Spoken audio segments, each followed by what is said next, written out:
Here's what you said. It was just a couple years ago. So we're not talking way back in law school or anything. We're talking about a couple years. You'd been on the bench how long? 8 years then?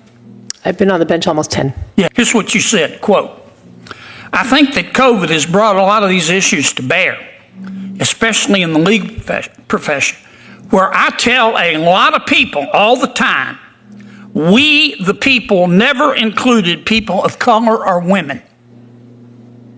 When you have an institution that is set up by property-owning white men for 200 years or so, it wasn't geared towards thinking about what would be the best work schedule or how we could really incorporate women with children in this field. So it's been a challenge that COVID was exacerbated," end quote. Did I read that correctly? Yes, Senator, you did. And then you go on later in the podcast to call for quotas based on gender, don't you? No, sir, I never Yes, you ever do. claimed If the anything senator about will give quotas. me time, I'll read what you said. May I finish reading what you said? The witnesses denied believing in quotas based on gender, and I have the quote. Senator, you may read the quote, and then she will give an opportunity to respond. Okay, here's your quote. Look, if there's one thing Senator John Kennedy knows how to do, it's bringing receipts. Every single time a judicial nominee sits in front of the Senate Judiciary Committee, thinking they can coast through on polished legal talking points, Kennedy just sits back with those quotes ready to expose what's really going on. What you're seeing here isn't just a standard Senate hearing. It's a masterclass in holding lifetime judicial nominees accountable. When someone is being appointed to sit on a federal bench and uphold the Constitution of the United States, we need to know if they actually believe in the Constitution, or if they view our entire legal framework as fundamentally broken. Kennedy caught this nominee dead to rights using her own words from a 2022 podcast, not something from 30 years ago in law school, but a recent recording from while she was already a sitting judge. He brought out the exact transcript showing her views on gender outcomes and the founding of our country. Before we jump into the full exchange and break down exactly why this matters for the future of our federal courts, do me a huge favor. Hit that like button, smash subscribe, and ring the notification bell. We track these Senate hearings constantly to bring you the unfiltered truth about who's being put on the bench. So make sure you're subscribed so you don't miss a thing. Judge, your words, not mine. Quote, "I think recognizing implicit bias is really important." Me too. But I'll be honest, I don't think that's enough. Because the truth of the matter is nobody is going to voluntarily give up their position in favor of women. Women have to demand it.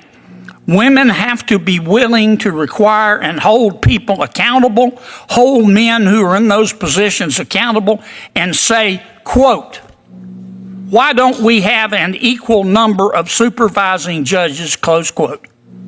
You didn't tell me the truth, did you? You believe in quotas based on gender, don't you? Senator, your time's expired. I'd let the witness respond.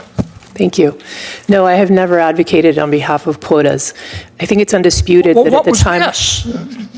Please I just read it. I think at the time that the Constitution was written, there is no question that it did not include women, and it did not include people of color in the definition of we the people. We, as women and people of color, have only recently been able to be judges or jurors or politicians. But the systems that were created when I was excluded and when people of color were excluded continue. All I was commenting upon is that the diversity in the judiciary builds integrity in the system and public confidence in those institutions. I never mentioned anything about quota. Thank you. Good try, Judge. Senator Butler? Good try. Good try. Thank you. Mr. Chairman, as acting ranking member, Don't let it go to your head. I love the power. I didn't know what it felt like to be It's an amazing thing. to have. It is. It's better than sex. I don't know. Not really. This Senate stuff's quite an experience. I'm not going to ask for the prerogative to ask a second round of questions as you just did, but I did want to correct the record. The part where Judge Murillo is calling for quotas based on gender was not a long time ago. It was in January of 2022. Is that correct, Judge? I'm not certain on the exact date, but I trust you, Senator, if that sounds about right. Thank you so much. Thank you, Mr. Chairman. All right, let's break this down because what Kennedy did here was brilliant. First off, notice the date Kennedy emphasizes, January 31st, 2022. That's crucial. This wasn't some off-the-cuff remark from her student days. She had already been on the bench for 8 years when she went on that podcast and claimed that with the people was never meant to include women or people of color, framing our entire legal system as an institution built strictly for property-owning white men. When you have a federal judicial nominee who publicly undermines the foundation of the Constitution, that should immediately raise red flags. The entire premise of the American justice system is equal treatment under the law, blind justice based on merit and individual rights, not group identity. Then came the moment where Kennedy traps her on the issue of gender quotas. He reads her quote where she talks about how nobody voluntarily gives up power, so women have to demand it and require an equal number of supervising judges. When Kennedy point-blank asks her if she believes in gender quotas, what does she do? She instantly backpedals. No, sir, I never. But Kennedy drops the hammer by reading the rest of her statement word for word. You can see the panic on her face. She tries to claim she was just talking about diversity building integrity in the system.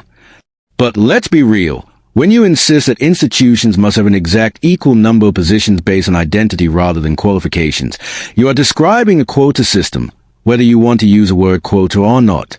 When a judge starts viewing courtrooms through the lens of identity politics and outcome engineering, the rule of law takes a backseat. We don't need activist judges using the bench to re-engineer society according to their political views. We need judges who will read the text of the Constitution and apply the law as written. Kennedy exposed the exact issue with these nominees. They say one thing during their confirmation hearings to sound moderate, but the actual public record tells a completely different story. What did you guys think of Senator Kennedy's questioning? Did she answer the question, or was she caught red-handed? Drop your thoughts down in the comments below.